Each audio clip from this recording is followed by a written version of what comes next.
Alam mo, Shazman, hindi talaga magandang magkunwari ka. Hindi kasi tama yon. May dalawang lalaking gumawa nun at bumalik sa kanila ng doble ang ginawa nila. Talaga? Paano po? Ang pangalan nila sina Mujab at Samir. Sunod-sunod ang kamalasan nila. Sa tingin mo makakahanap pa tayo ng trabaho?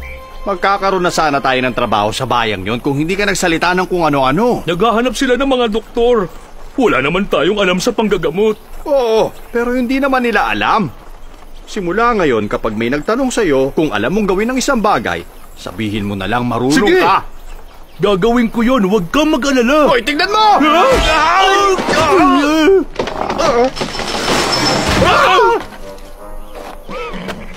Naku, lagot. Nasira natin. Itayo na lang natin. Ayan, maayos na ulit. Halika na. Ako na nga dyan.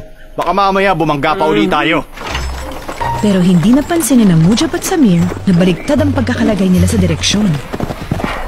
Ayun, papunta doon ang Basra. Payapa ang bayan ng Basra, maliban sa isang problema.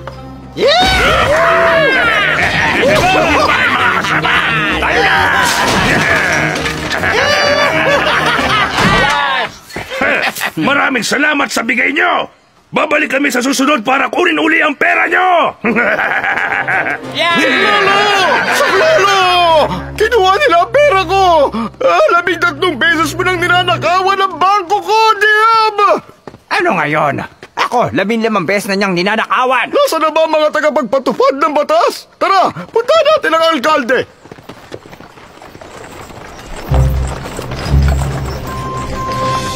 Hoy bata, gusto namin magtrabaho. Sinong namumuno dito? Kayo ba yun? Ang mga tagapagpatupad ng batas? Ay, hindi. Hindi kami mga... Oo, kami nga yun. Dito lang po kayo. Tatawagin ko po yung iba. Tandaan mo, kapag bumalik siya, ako na lang ang magsasalita, ha? Ilang beses ko bang sasabihin sa'yo, Kashi? Dapat kumilos na tayo ngayon! Nandito na sila. Ano? Sino? Ang tagapagpatupad ng batas. Nasa labas sila. Sigurado ka bang sila yon? Nagtanong po ako. Ang sabi nila sila raw po yun. Anong sasabihin mo sa kanila? Kahit ano, basta magkatrabaho tayo. Basta sakyan mo na lang ako, maliwanag ba? Ayun na po sila. Kaya natin to. Kunwari tayo yun. Maligayang pagdating sa Basra, ako ang alkalde. Tagapagpatupad kami ng batas. Ako si Mujab at siya naman si Samir. Masipag kami at maaasahan. Alam ko, natutuwa kami na kayo ang bagong tagapagtupad ng batas. Nagawa natin. May trabaho na tayo. Sandali nga lang. Magkano ang ibabayad nyo sa amin? 100 pirasong ginto. 200? 200 pirasong ginto? Mga Ginoo, pumapayag na kami sa alok ninyo.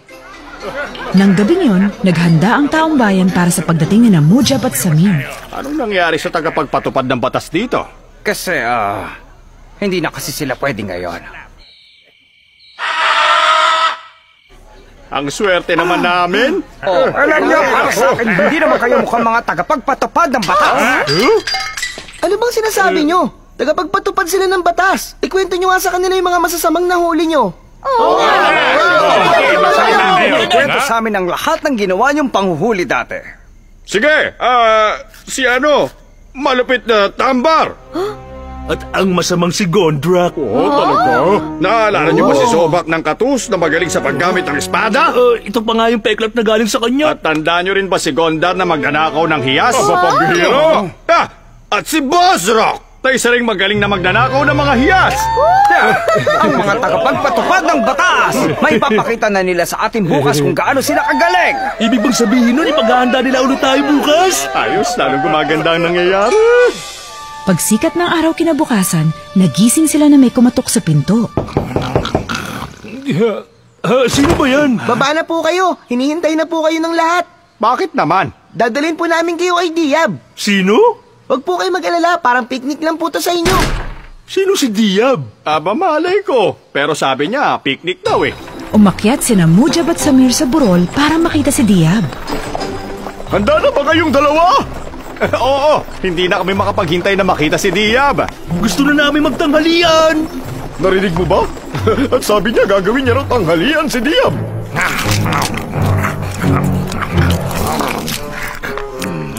Ito ang para sa inyo. Teka, bakit mas marami ang napunta sa'yo kaysa sa amin? Binawasan ko ang sahod nyo para na rin sa kapakanan nyo. Anong ibig mong sabihin? Kapag hindi kayo nagbigay ng sahod nyo sa akin, siguradong hindi maganda ang mangyayari sa inyong dalawa. Diab! Ibalik mo ang pera namin. Wala kang silbi. Magnanakaw ka. Napakasama mo! Ano? Parang ang sama naman ang pagkakasabi mo. Mabubulok ka sa kulungan! Talaga lang, ha? At sino naman na magdadala sa akin doon? Sila! Kumilos na kayo. Huliin niyo sila! At sino sa inyo ang may gustong magdala sa akin sa kulungan? Hindi ako, siya yun! Boo!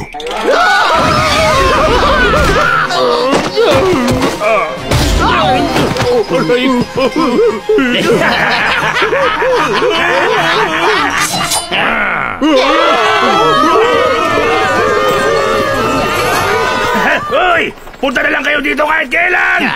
Pati ang matatapang na tagapagpatupad ng batas! Binigo ni na Mujab at Samir ang lahat ng araw na yon. Napahiya sila at pinaalis sa bayan. Sabi na at mga peki sila! Hindi natin makukuha ang 200 pirasong ginto. Huwag na ulit kayong babalik dito! Mga mandalo! Boys, kayo! Ano nang gagawin natin ngayon? Lumipat na lang tayo ng ibang bayan. Pero gusto ko sana ron. Bakit ba tayo nagsinungaling sa kanila? Kung hindi rin nila tayo bibigyan ng trabaho. Ay, tanggapin na lang natin. Mga duwag tayo. At hindi natin matatalo si Diab. Ang may matapang na katangian lang ang makakaharap sa kanya. O kaya yung hindi nag-iisip. Anong pagkakaiba? Gising! Bakit? Ano yun? Ano nangyari? Ano nangyari? Maghanda na kayo! Bakit? Saan tayo pupunta? Alam nyo, binigo kasi ako ng mga taga-Basra. Kaya naman, magbabayad sila. Kaya naman pumunta sina Diab at ang mga tauhan niya sa bayan ng Basra.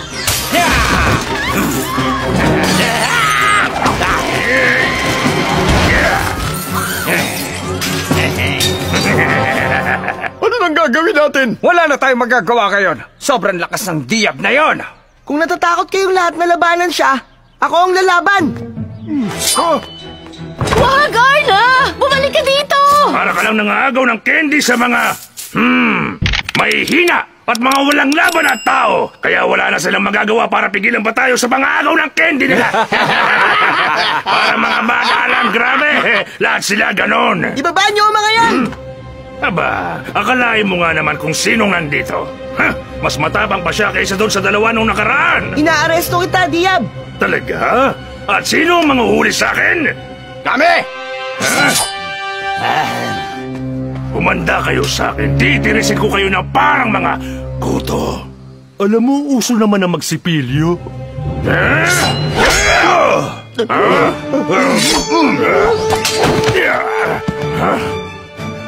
Ha? Inay?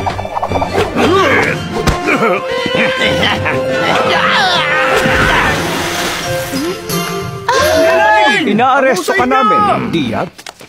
Sino kayo?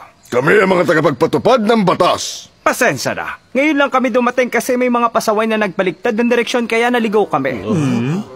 Hindi ako makapaniwala. Iniligtas niyo kami. Salamat sa inyo! Basta kami! Sandali, wag muna kayong umalis! Salamat! Bakit mo kami pinasasalamatan? Wala naman kaming ginawa. Sila naman na nagligtas sa'yo eh. Pero hinarap niyo pa rin sila. Tapos hindi nyo rin alam na nandito kami para tulungan kayo. Bumalik kayo, nilakasan niyo ang loob niyo. Mga bayani kayo. Talaga kami? Uy, bayani tayo. Sige, sumakay na kayong tatlo dyan. At saan kayo pupunta? Dadalhin namin ang mga bandido para litisin sila. Sino na ngayon ang bagong tagapagpatupad ng batas? Sa tingin ko, meron na naman kayo. Akalain mo yun? May trabaho na tayo. Hindi na kailangan magsinungaling na ng Mujab at Samir kung sino sila. At hindi na uli ginulo ng mga bandido ang bayan ng Basra. Ang ganda ng kwentong yon! Tara na, maglaro na ulit tayo! Shazman, sa amin ka sumali, ah. Ano? Wag na. Ayoko na maglaro. Sabi mo, ang galing mo. Siguradong mananalo tayo. Ipinakita niya kung gaano siya kagaling. Natuto kaya siya? Sa tingin ko, Iha, makikita din natin. Ingat naman!